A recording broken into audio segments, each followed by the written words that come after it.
안녕하세요. 지난 시간에 이어서 대한민국 최고의 강연, 최강 1교시 강연을 맡은 요리사 박찬일입니다. 반갑습니다.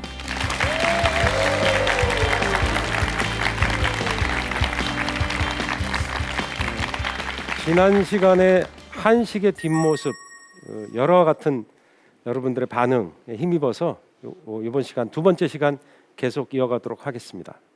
오늘 제가 여러분들한테 들려드릴 강연 주제는요, 우리가 몰랐던 맛의 비밀, 한식 맛의 비밀을 한번 여러분 같이 나눠보도록 하겠습니다. 그런 게 있었어? 라고 생각하실 것 같아요. 우리가 몰랐던 우리 맛의 비밀 시작하도록 하겠습니다.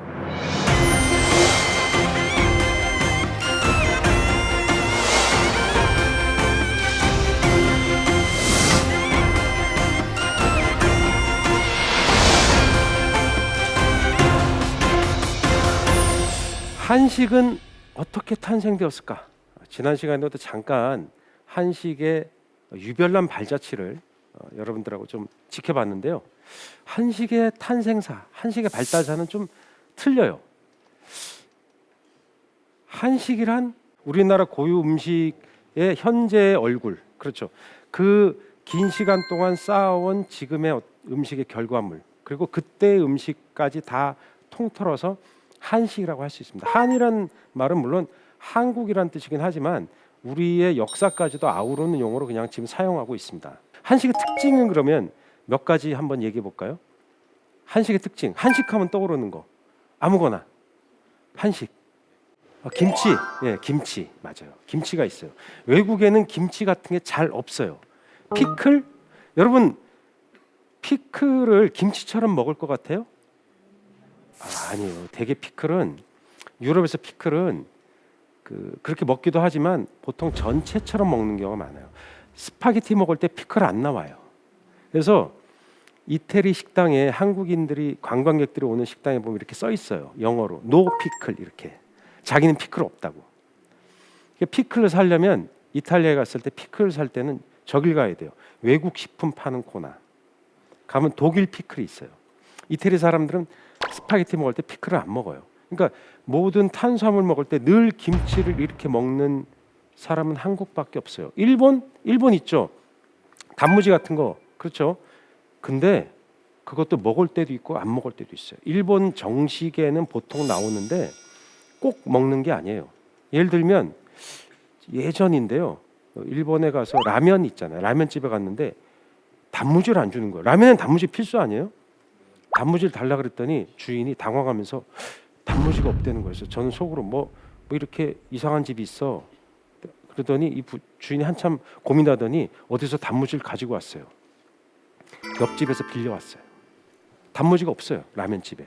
항상 라면이나 음식에 꼭 반찬을, 절인 채소를 먹는 민족은 세계에서 사실상 한국인이 유일한 것 같아요.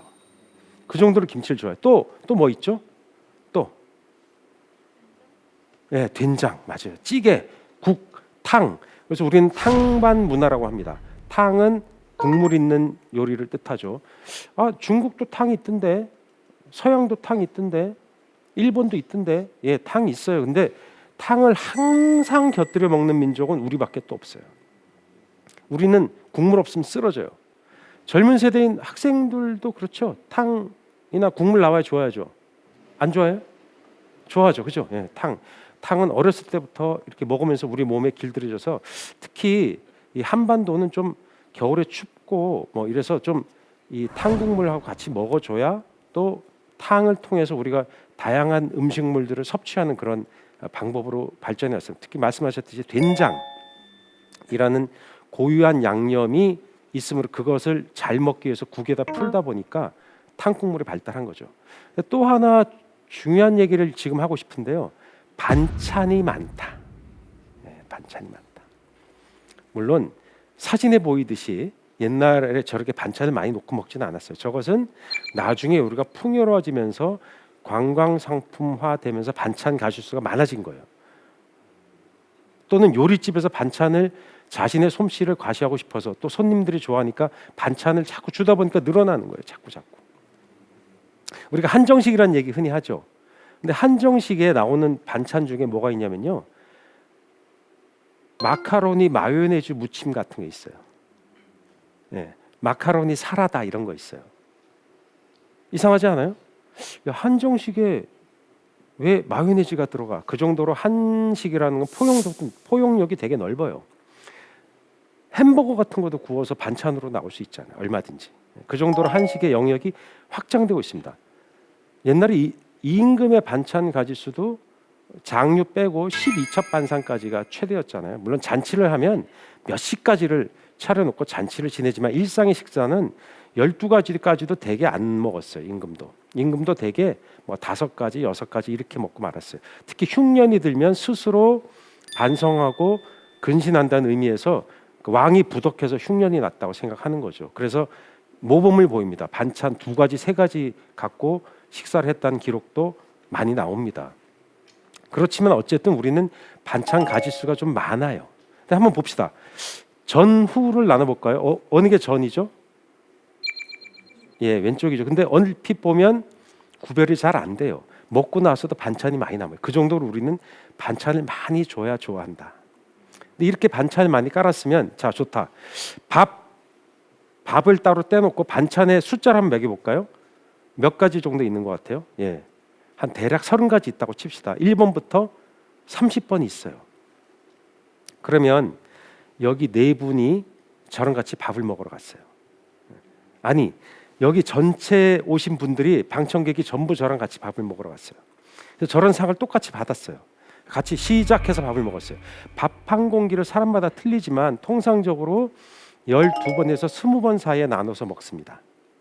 그러면 12번까지만 계산해 볼게요. 1번 첫 번째 식사 무작위로 여쭤보겠습니다.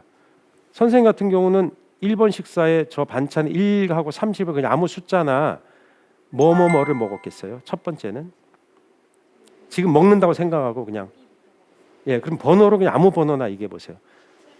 예, 또 7번 한 번 하나? 예, 그게 한 입에 들어오죠. 그 다음에 두 번째 식사는 2개씩만 드세요? 야, 역시 여성은 이렇게 입을 한 번에 많은 입을 넣고 싶지 않지만 또 많이 먹는 친구들은 한 번에 여러 가지도 넣을 수 있겠죠. 뭐 몇 번 먹을 것 같아요? 5, 6, 7, 8. 두 번째는 네. 선생님 드신 거랑 우리 방청객이 드신 거는 같은 상에 앉았는데 서로 같아요? 틀려요? 다르죠. 더 놀라운 건 첫 번째 숟갈에 먹었던 반찬이랑 두 번째 숟갈에 먹었던 반찬이 틀리죠.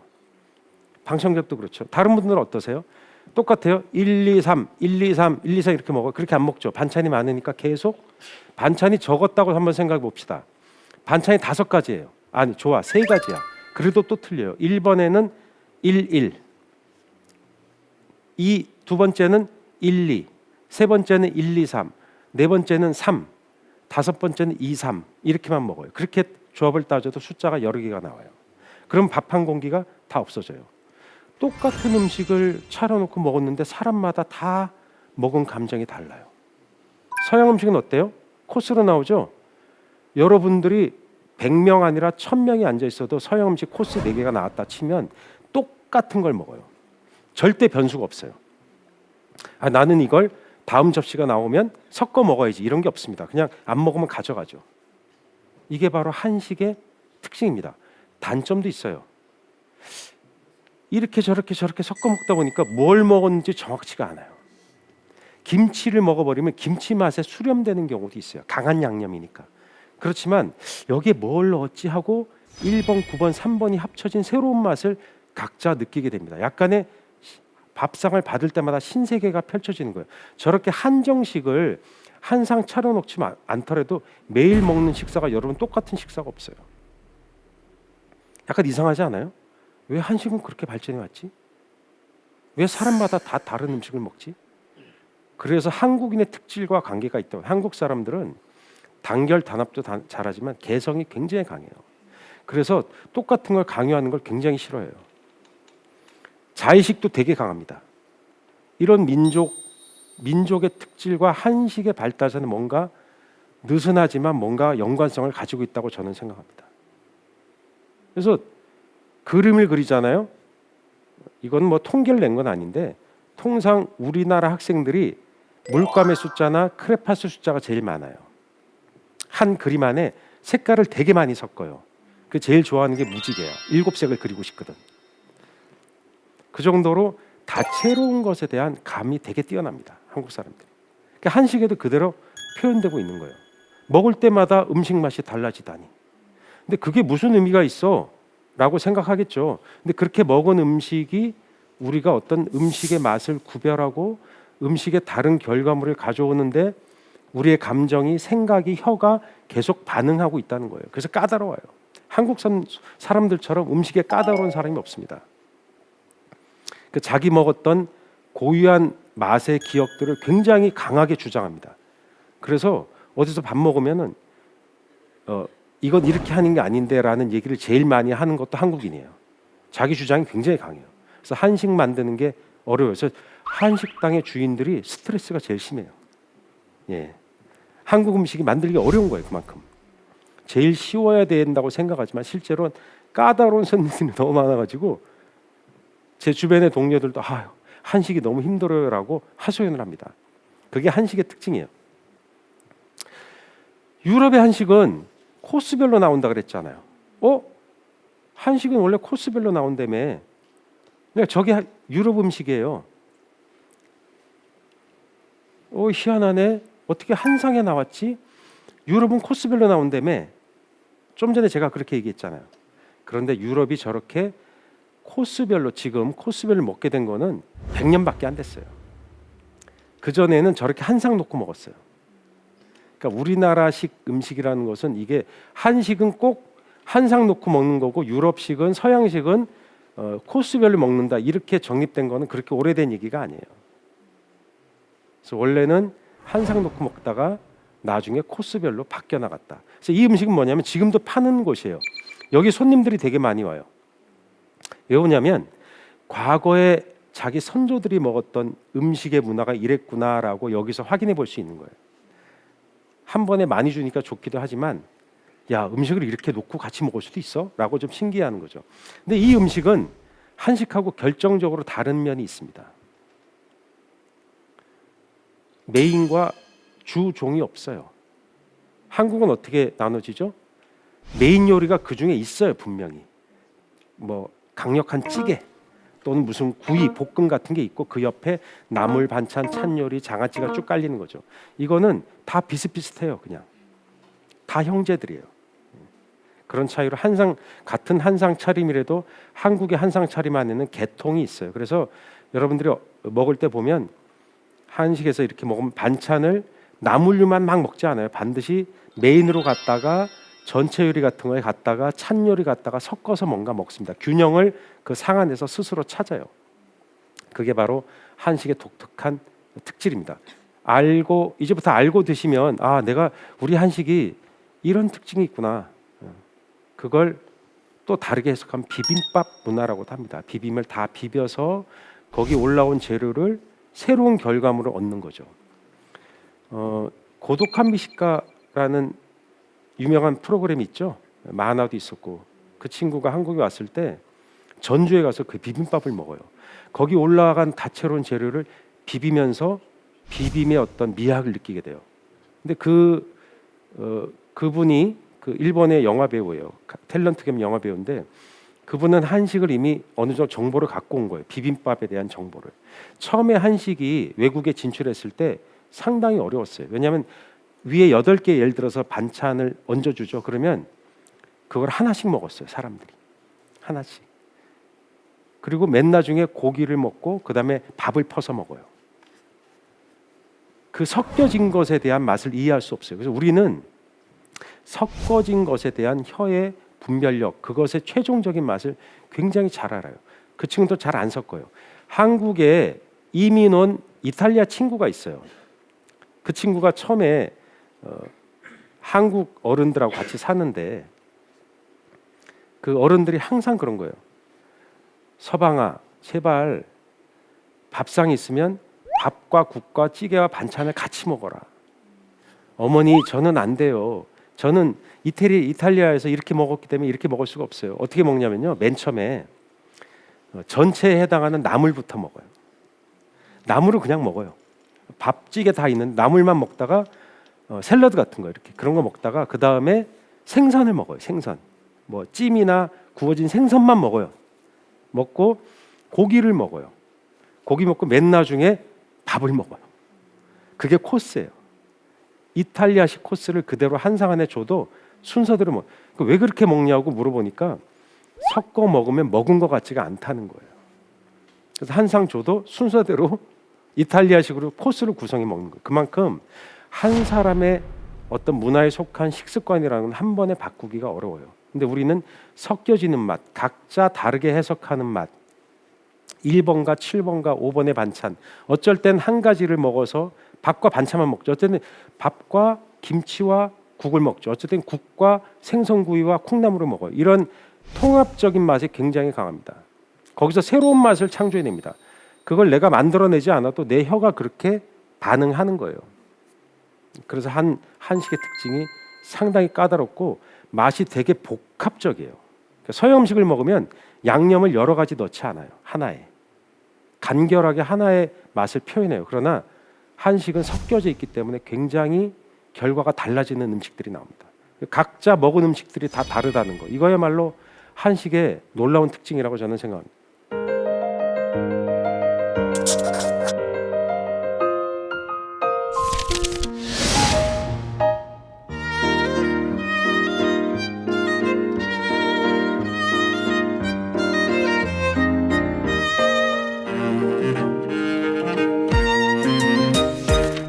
밥 먹을 때 뭐로 먹죠?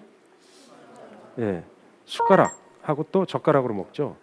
젓가락이 아시아 사람들이 주특기죠. 예, 뭐 동남아시아, 서남아시아, 서남아시아는 젓가락 없어요. 동남아시아부터 극동까지, 그러니까 한국, 일본, 중국까지만 젓가락을 씁니다.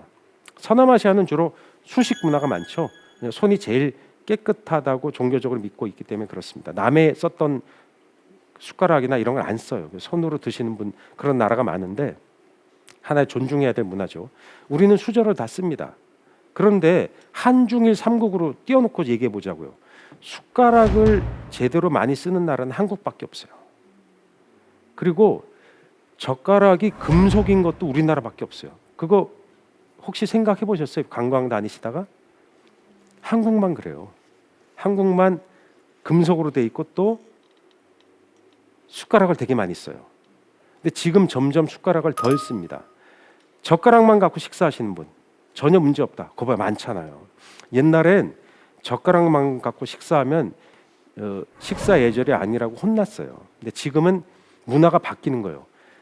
쌀밥을 소량을 제공하는데 쌀밥에 찰기가 많기 때문에 숟가락이 필요가 없어요. 근데 예전에는 숟가락만 갖고도 식사를 했습니다. 숟가락이 주, 젓가락이 종이었어요. 이렇게 사진을 찍어 왔는데요. 저기 아주 오래된 관습이죠. 인삼 같은 거 그리시는 거. 저걸 잘 보시면 학, 인삼, 거북이 이런 게 잘 그려져요. 예. 그러니까 오래 사는, 장수하는 물질들을 저기다 그려 놓습니다. 그러니까 밥이 보약이고 식사하시고 오래 살라는 우리의 어떤 민족적인 저기 종교관념이 들어 있는 거죠. 저 숟가락을 잘 보면 끝에가 원래 약간 빼쭉해요. 그게 무슨 용도냐면 자를 때 쓰는 용도, 뭔가를 자를 때. 이거는 새로운 신세대 숟가락은 숟가락으로 자르지 않으니까 끝에가 점점 뭉툭해져요. 서양의 스프 떠먹는 그 숟가락 있죠. 그거는 뾰족하지가 않아요. 앞에가 그냥 완전히 둥글게 처리. 숟가락으로 자를 필요가 없기 때문에 그래요. 우리는 숟가락으로 두부도 자르고 무엇도 자르고 다 잘랐어요. 음양, 동양, 동양에서는 음양 이론이라는 게 있잖아요. 그때 숟가락은 포괄하고 비비고 섞죠. 그리고 넉넉하고 여유 있고 뭔가 생산력 있다는 느낌이 있어요. 그래서 숟가락은 보통 음으로 봅니다. 여성으로 봐요. 그리고 젓가락은 공격적이죠. 찌르고 자르고 찢고 합니다. 그런 역할을 해서 저건 보통 남성으로 봅니다. 보통 수컷, 암컷을 나눌 때 기호 있잖아요. 그것도 보면 수컷은 빼쭉하죠. 화살처럼. 그런 거랑 비슷하다고 보시면 돼요. 그러니까 우리는 숟가락으로도 뭔가 다양하게 썼고 저 숟가락에도요 부위별로 명칭이 있어요. 명칭이 10개에서 15가지를 썼어요. 옛날엔 그걸 다 알았어요, 사람들이.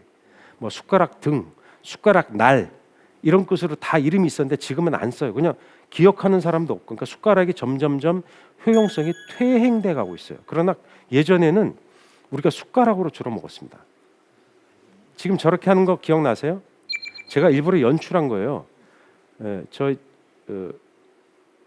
제 아내에게 부탁을 해서 김치를 집어보라 그랬는데 옛날에는 특히 여성들에게 억압의 일종이었던 것 같아요. 남존여비 사상이랄까? 그래서 젓가락을 안 쓰는 문화가 있었어요. 숟가락으로 다 해결해요. 그래서 옛날 할머니들 보면 지금도 아마 기억하세요? 저렇게 해서 이렇게 집어서 드시는 거, 이렇게 해서 숟가락 드시다가 뭘 집을 땐 저렇게 해서 집어 드시는 할머니. 그러니까 지금 할머니들부터는 벌써 달라요. 옛날 할머니들은 제 어렸을 때 기억에는 저렇게 많이 드셨어요. 숟가락 하나로 다 먹었어요. 제가 어렸을 때만 해도 젓가락 안 쓰고도 밥을 다 먹을 수 있었어요. 근데 점점 좀 퇴화가 돼서, 근데 저렇게 해서 손가락 하나가 젓가락의 하나의 역할을 얘기하는 거예요. 가락이란 건 손가락에서 온 말이에요. 젓가락, 숟가락, 길쭉하다.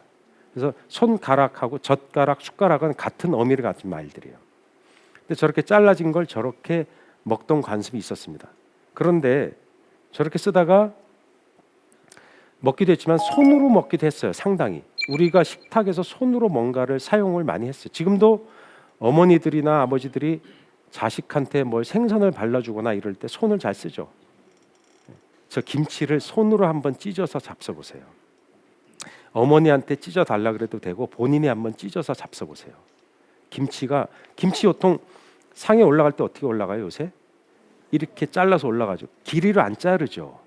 옛날에는 통째로 김치 보식이 올라가서 어머니나 할머니나 누가 이렇게 찢어주는 경우가 있었어요. 그럼 정말로 맛있어요. 과학적으로 이유가 있어요. 첫째, 칼로 잘랐을 때보다 손으로 찢으면 결대로 찢어지니까 식감이 좋아요. 혀에 닿았을 때. 둘째, 배추는 어때요? 하얀색 부위랑 끝에 줄기 부위랑 질감이 다르죠. 결정적으로 뭐가 염도가 달라요. 밑에 줄기는 얇고 되게 쪼글쪼글하니까 소금에 잘 절여져서 짜요. 그죠? 양념도 많아요. 근데 하얀 부위는 양념이 잘 없어요. 그리고 시원하고 아삭한 쪽이에요.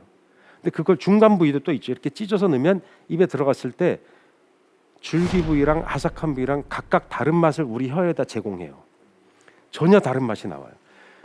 서울의 어떤 지역에 굉장히 성공한 한식집이 하나 있는데 그 집의 성공 비결은 다른 게 아니에요. 가서 딱 앉으면 이렇게 책상 다리고 앉는 좌식 탁자예요. 딱 앉으면 직원 아주머니가 딱 와서 바로 맛있는 김치, 아주 맛있어요.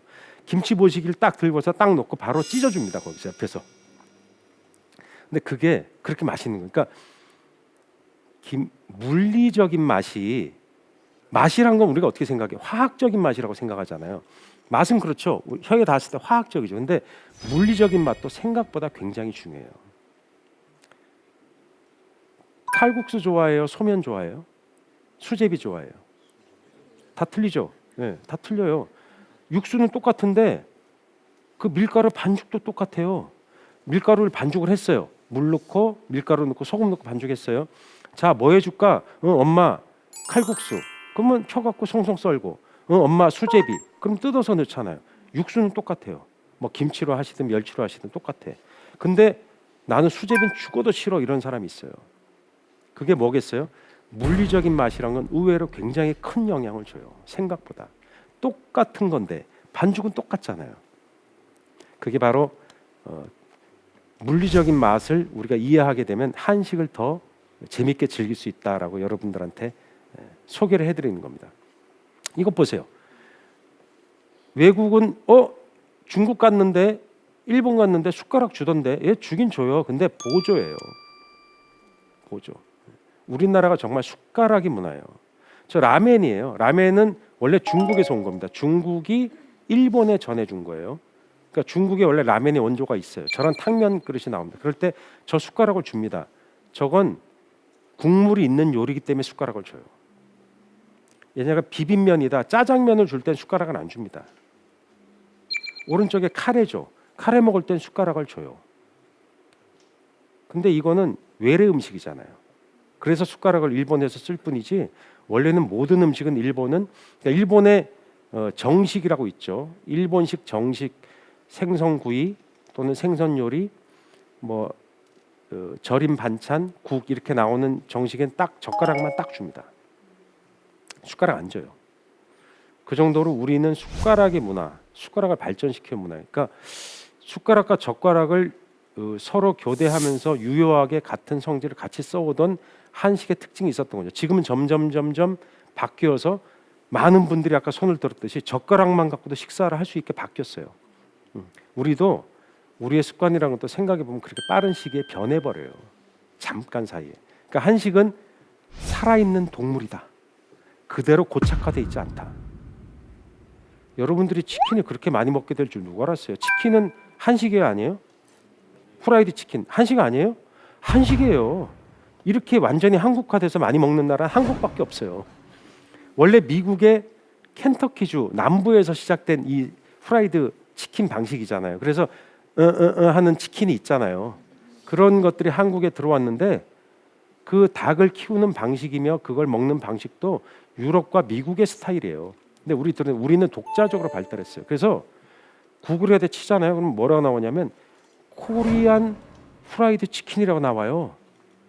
예, 한국식의 전형이 생겨버렸어요. 그건 그냥 우리 거예요 이젠. 예를 들어서 타르타르 민족이 햄버거 하는 데 가갖고 야 그거 원래 우리 거야. 이건 니네 거라고 하지 마 이제. 이건 타르타르 민족 거라고 얘기하면 얼마나 웃기겠어요. 그 사람들 웃죠. 야 이거 햄버거는 그게 뭐 그런 게 있어. 이제 이건 우리나라 거야. 햄버거는 미국 거잖아요. 이 햄버거 함부르크에서 왔으니까 이건 독일 음식이야 주장하면 얼마나 코미디예요. 바뀐 거예요. 프라이드 음식은 이제 우리 음식이 됐어요. 그렇게 변하는 거예요. 그것이 바로 음식 문화사, 음식에 갖고 있는 독특한 이면이다. 고착돼 있지 않다. 살아서 움직인다. 생물이다.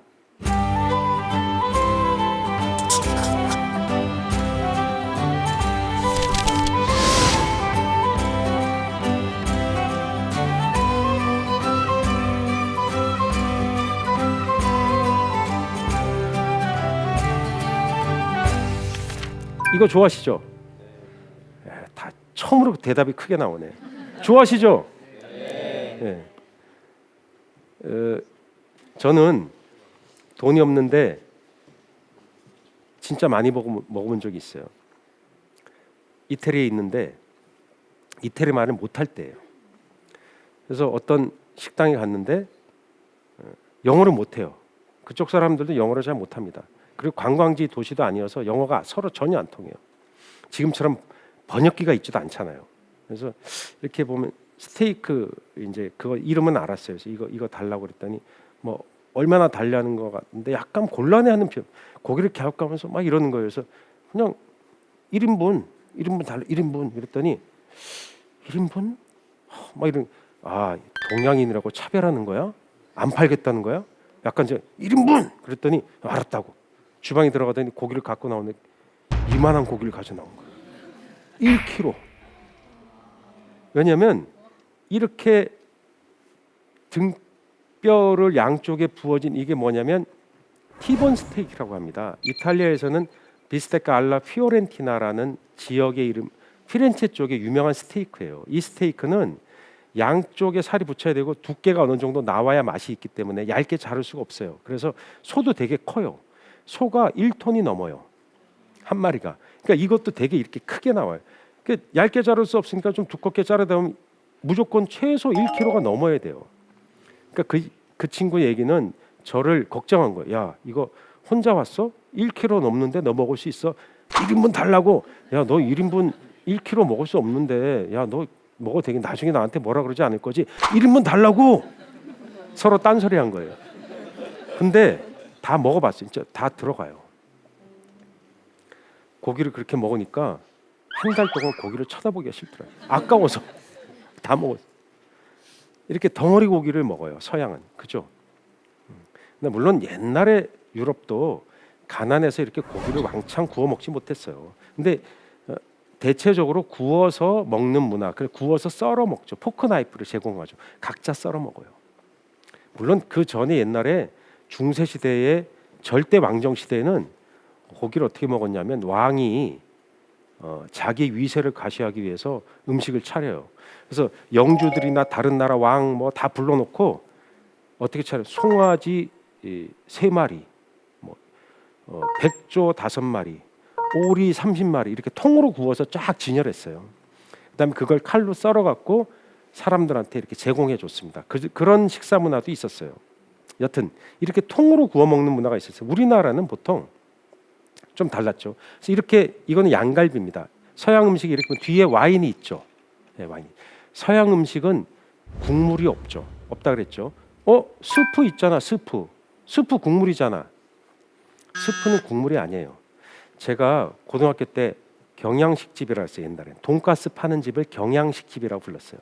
왜냐하면 중양식이 아니라 가벼운 양식이다, 좀 싼 양식이다, 그래서 경양식이라고 불렀는데 거기에 학교 선배랑 가서 처음으로 돈가스를 먹으러 간 거예요. 저는 그 선배가 그 집을 그런 데를 여러 번 가서 잘 아는 줄 알았어요.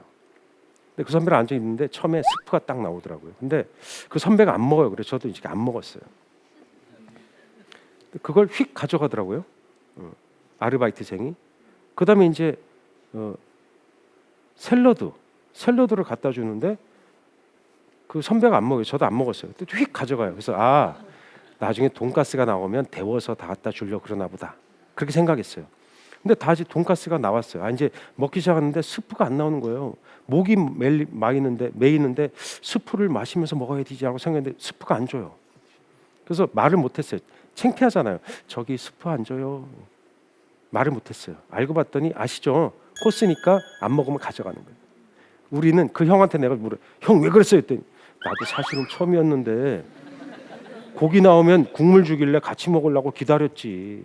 국물만 먼저 먹는, 우리 식사에서 국물만 먼저 먹는 게 어디 있어요? 밥과 같이 먹잖아요. 그렇듯이 스프가 있긴 하지만 그거는 코스예요. 그래서 목이 메여요.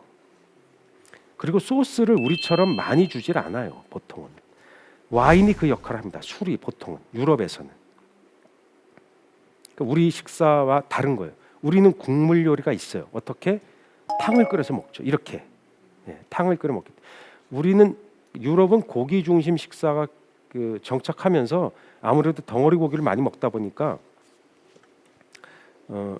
국물을 와인 같은 게 그 역할을 주로 많이 했어요. 그리고 스테이크처럼 구워 먹죠. 근데 우리는 국물로 해서 더 많은 사람들이 나눠 먹어야 돼요. 왜? 고기의 생산량이 우리나라가 가지고 있는 이를테면 사육 능력으로 그렇게 많이 생산할 수 없는 거예요. 또 소는 경운기라 그랬잖아요. 소는 경운기예요. 경운기로 잡아먹으면 안 되니까 소고기가 흔하지도 않아요. 그러니까 돼지는 지금처럼 집중적으로 사육할 수 있는 사료가 없어요. 사람이 먹다 남은 걸 먹이고 이러다 보니까 빨리빨리 안 자라요. 대량으로 사육하지 못했어요. 그래서 보통 탕을 끓여갖고 양을 늘려서 많이 나눠 먹는 방식이 유행했어요. 그래서 바로 우리가 고기 먹었다 그러면 보통은 곰탕, 설렁탕, 해장국 이렇게 탕을 만들어서 많이 먹었습니다. 그게 바로 옛날 탕의 방식이에요. 그러다 보니까 탕을 먹을 때 방식이 있어요. 여러분 돼지국밥집 가봤어요? 순댓국집이나 돼지국밥집? 좋아하세요? 그거 시키면 아주머니가 밥을 넣고 뭐 이렇게 막 하지 않아요?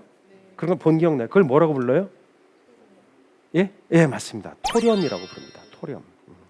토렴이에요. 토렴은 우리나라 고유의 아주 특별한 조리 방식. 외국에서는 거의 사용하지 않습니다. 우리는 지금도 많이 사용하고 있어요.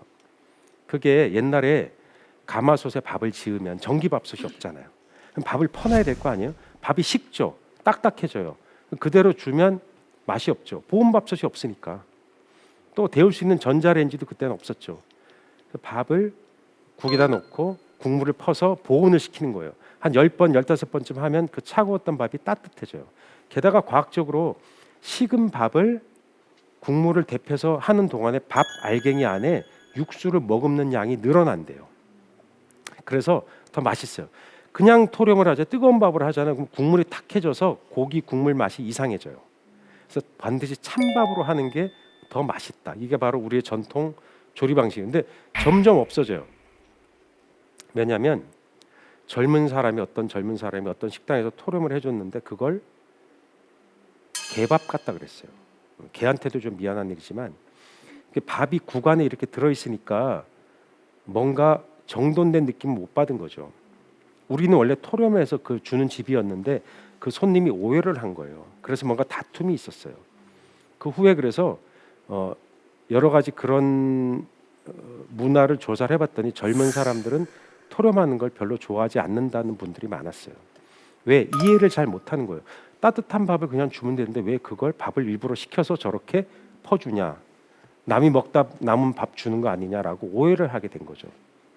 여러분들이 오늘 저한테 얘기를 들었으니까 시청자 여러분들도 토렴이라는 우리 고유의 기술, 저것은 국밥을 더 맛있게 먹기 위한 하나의 방법이라는 것을 이해해 주셨으면 합니다. 바로 오른쪽에 보이는 이런 해장국도 그런 케이스예요. 해장국은 시장이 장터가 발달하는 곳에 생기게 마련이에요. 그죠? 소의 부산물을 끓여갖고 나눠 먹었어요. 어떤 곳에서? 바로 시전 같은데, 장터에서. 시전. 지금 독립문 앞이에요. 저 너머가 바로 무학재라는 곳입니다. 그래서 서울에서 홍제동 넘어서 경기도로 넘어가는 길목에 저쪽에서 나무를 해갖고 여기까지 들어온 거예요. 소가 지금 지었잖아요. 근데 그때 나무라는 것은, 장작이라는 것은 열 효율이 높아요, 낮아요? 낮죠. 예, 지금은 가스나 기름이란 건 열 효율이 아주 압축된 거예요. 그래서 적은 양으로 부피가 적어도 되게 오랫동안 열을 낼 수 있지만 나무는 금방 타버려요. 그래서 하루에 사용량이 상당히 많습니다. 그래서 이런 시전 옆에 이분들이 이제 새벽부터 몰아서 올 거 아니에요. 나무를 해갖고 전날 한 거를 몰아갖고 들어와서 팔기 위해서, 팔면 돈을 받으면 그걸로 옆에 보면 차이를 치고 가마솥을 걸어놓고 국을 끓이는 거예요. 그걸 한 그릇 사 먹은 데서 곰탕, 설렁탕, 해장국이 유래가 됩니다. 그러니까 아주 역사적인 음식이다. 장터의 발달, 도시의 발달로 함께 발전해 온 게 바로 해장국이었다라고 말씀드릴 수 있습니다.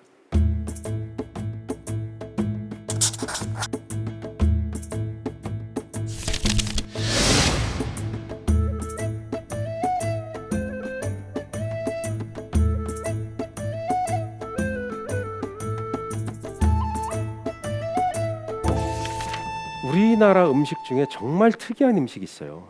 보통의 음식은 디저트, 그러니까 아이스크림이나 셔벗 이런 거 외에는 차가운 음식이 외국에는 없습니다. 거의. 특히 중국인 같은 경우는 물도 한여름에도 더운 물을 마신다고 알려져 있어요. 예. 그리고 제가 유럽에 있었지만 유럽 사람들은 음식에 차가운 게 없어요. 그리고 아주 차가운 음식도 아주 차갑게는 잘 안 먹어요. 거기 기후가 그래서 그래요. 여름에도 건조하기 때문에 막 찬 게 우리처럼 얼음을 왕창 넣고 차게 먹는 문화가 없어요. 근데 우리는 확실히 이 이열치열이란 말 있죠. 이냉치냉, 뭔가 화끈한 걸 좋아해요. 이거 아니면 이거, 양도 결단을 내는 그런 성격이 좀 있는 것 같아요. 그 냉면 그 뚝배기 있죠. 갖다 주면 그 안에서도 식탁에 올라와서도 5분간 끓죠. 버버버 끓는 거. 그 외국인들을 보면 굉장히 충격받아요. 그래서 되게 좋아해요. 어떻게 이런, 그러니까 물론 이상하게 생각한 사람도 있죠. 이거 혀가 디는데 어떻게 먹으래? 우리는 혀가 디어가면서도 막 먹어요. 와, 맛있다 그러면서 먹죠. 그런 거를 아니 섭씨 100도 음식을 먹을 수 있는 사람은 세계 우리나라 사람밖에 없어요. 제가 불가능한 일이에요. 80도가 넘어가면 화상을 입거든요. 근데 우린 먹어요. 끝내줘요. 그러니까 설설 끓게 안 주면 맛없다 그래요. 진짜 화끈한 사람들이에요. 반면에 차가운 건 끝까지 차가워요. 음식이 셔베트나 아이스크림이나 얼음이 나오는 건 냉면밖에 없어요. 스페인에 차가운 스프가 있댔는데 그거는 그냥 차가운 거지 얼음처럼 차가운 게 아니에요. 그리고 일상적인 음식이 아닙니다. 여름에 잠깐 먹어요. 그리고 유럽 전체 문화가 아니에요. 스페인 쪽에만 있는 문화. 아주 차가운 게 없어요. 우리는 여름에 아주 엄청 덥고 겨울에 화끈하게 춥고 이래서 뭔가 그런 성격들이 음식에도 그대로 반영이 됩니다. 그래서 냉면이 있어요. 이게 원래 역사에 없었던 음식이죠. 근데 차갑게 먹는 냉면을 먹으면서 우리는 세계에 없는 미각 문화를 완성한 거예요. 그러니까 냉면이라는 게 얼마나 특이하냐면 요새 한류 바람 불어서 한국에 와서 한국 음식 많이 드시잖아요. 근데 냉면은 좋아하는 음식에도 들어가는데 외국인들 설문조 싫어하는 음식에도 들어가요. 이해를 못하는 거예요. 왜 음식이 이렇게 차갑지? 왜 평냉이란 말 들어보셨죠? 냉부심 이런 거 들어봤죠? 냉면에 대한 자부심. 야, 냉면은 슴슴하게 시고 달지 않게 그냥 먹어야 돼. 이렇게 얘기하는 분들이 있어요. 그러면서 평양냉면 붐이 재작년, 작년, 올해 크게 불었습니다. 근데 이런 냉면 문화가 계속 퍼져나가는데 이 냉면은 시작된 지가 꽤 됐어요. 그래서 중세 이후에 어떤 문헌에도 나오기 시작합니다. 왜 그렇게 냉면을 좋아했을까? 그러니까 메밀로 만든 냉면을 좋아했는데 밀이 우리나라 농사가 잘 안 됐어요. 생각보다. 주로 메밀 농사가 잘 됐어요. 또 구황작물로 메밀은 여름에 뭘 갈아엎고 메밀을 뿌려도 늦가을에 수확을 할 수가 있어요. 이효석의 메밀꽃 필 무렵이라는 꽃이 피는 시기가 몇 월 달입니까? 가을이죠. 네, 그때요. 가을에 꽃이 피고 늦가을에 수확을 합니다. 그 정도로 메밀은 늦게 심어도 빨리 자라고 그래서 우리가 즐겨 먹는 국수의 재료였어요. 옛날에 국수 그러면 밀국수가 아니라 보통 메밀국수였을 확률이 높습니다. 근데 오른쪽에 있는 그림 볼게요. 이 그림은 당시에 풍속화가로 활동했던 분의 그림인데요. 냉면을 뽑는 방식이에요. 메밀은 밀가루처럼 쫄깃쫄깃하지 않아요. 그래서 반죽을 하도 이렇게 해서 썰어서 끓는 물에 넣어버리면 다 붙어버려요. 탄력이 없어서. 그래서 아주 단단하게 익반죽을 한 다음에 뜨거운 물로 반죽을 해서 저렇게 한 번에 슉 하고 내려야 돼요. 그래서 칼로 썰어서 잘 하지 않고 저렇게 압출식으로 사람의 체중을 실어서 내리게 됩니다. 그래야 그 냉면이 오로리 살아있게 돼요. 지금은 저 국수 기계가 똑같은 걸 써요. 다만 자동화돼 있을 뿐이에요. 전기의 힘으로 쭉 내립니다. 근데 저 때는 사람의 힘으로 매달려서 저렇게 하는 게 왜 매달려요? 체중을 완전하게 실기 위해서 저런 겁니다. 그 후에 이제 나무로 만들어서 이렇게 당기는 기계가 나왔다. 그다음에 쇠로 당기는 기계가 나왔다가 지금은 그것이 전기로 자동화되어 있습니다. 저 냉면을 너무너무 좋아했어요. 저 우측 장면 잘 볼까요? 저 앉아있는 여자가 어떤 분인 것 같아요? 제 생각엔 월매 같아요. 월매.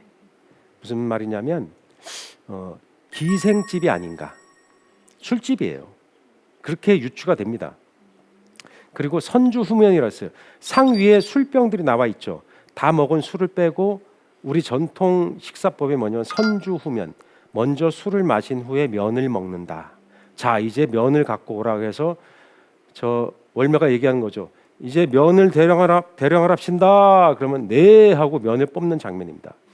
저기 얼마나 풍속화가 세밀하게 사실적으로 그려졌냐면 저 면을 휘젓는 왼쪽 아저씨 손 보세요. 이렇게 막 빨리 돌리는 것 같은 느낌이 있죠. 이미 면이 들어가면 끓는 물에 빨리 휘저어야 됩니다. 그냥 내버려 두면 붙어버려요. 그래서 저걸 찬물에 헹궈서 육수에 넣어서 먹게 됐어요. 그런데 옛날에는 얼음이 귀했잖아요. 어떤 얼음을 썼느냐? 대동강, 한강 이런 데 얼음을 잘라서 보관했어요. 처음에는. 여러분 그 서울에 동빙고동, 한강 쪽에 동빙고동, 서빙고동이라는 지명이 지금도 남아 있습니다. 그게 바로 얼음 보관 창고예요. 그걸 신라 시대 때도 있었습니다. 그래서 신라 유물에 그 석빙고가 지금도 있습니다. 그래서 얼음을 잘라서 보관하면 좀 녹지만 그래도 여름에 쓸 수 있었어요. 그 얼음의 주로 용도는 냉면을 만들기 위한 건 아니었고요. 여름에 생선이나 기타 고기 같은 거를 보존하는 아이스박스용. 얼음을 잘라서 나무 통 안에 넣고 재료를 보관하면 온도가 유지되죠. 지금도 쓰고 있어요. 우리나라는. 어디서 쓰죠? 주로? 포장마차 같은 데서. 냉장 시설이 부족한 데서 아이스박스를 쓰고 있습니다. 그래서 아주 역사가 오래된 거예요. 그래서 얼음을 잘라가지고 보관하고 있다가 이렇게 썼죠. 그러다가 제빙 기술이 발달하면서 얼음이 나왔는데 원래 냉면은 가을에 늦가을에 수확을 해서 겨울에 먹는 거죠. 그때 뭘로 먹어요? 동치미에다가 말아 먹었어요. 고기 국물이 있으면 좀 섞고. 그런데 그 후에 여름의 진미로 냉면이 크게 히트를 치게 됩니다. 근데 여름에는 동치미가 없잖아요. 지금은 만들 수 있어요. 근데 옛날에는 만들 수가 없었어요. 여름 되면 동치미가 다 상하죠. 그때 등장했던 것이 바로 저 왼쪽 그림의 일본산 조미료예요. 우리가 아는 그 조미료. 저때 한국에 수입을 해서 팔기 시작했어요. 그래서 저때 광고를 했던 겁니다. 자유자재 제목이 이것만 있으면 무엇이든 잘 만들 수 있다. 그래서 고기 국물을 내고 거기에 이것을 좀 섞었더니 굉장히 맛이 있다는 거죠. 그래서 인공 조미료의 대인기 시대가 도래합니다. 그 우측에 보이는 국산 조미료의 시대가 도래하죠. 이렇게 만들어졌고요. 새로운 회사가 등장해서 서로 경쟁도 하게 됩니다. 그래서 경품도 제공해요. 후발 회사에서 이걸 한 봉지 사면 쇠타를 줬어요. 쇠타. 그 당시에 쇠타가 얼마나 귀한 거예요. 그랬더니 경쟁에서 야, 안 되겠다. 우리는 순금 반지 주자. 그래서 순금 반지까지 줬던 거예요. 그래서 이런 조미료의 경쟁 시대를 거쳐오면서 지금 한식의 조미료가 갖는 위상이 결정이 된 겁니다. 지금 한식에서 조미료 상당히 많이 써요. 집에서는 잘 안 쓰는데 주로 이제 업소 음식, 그다음에 단체 급식하거나 그다음에 가공식품 이런 것들에는 조미료가 많이 꽤 들어갑니다. 그래서 우리들이 여전히 많이 먹고 한식의 특징 중에 하나다라고 얘기할 수 있죠. 그것이 옳고 그르냐의 문제는 나중 문제고 일단 우리는 먹고 있다라고 볼 수 있습니다.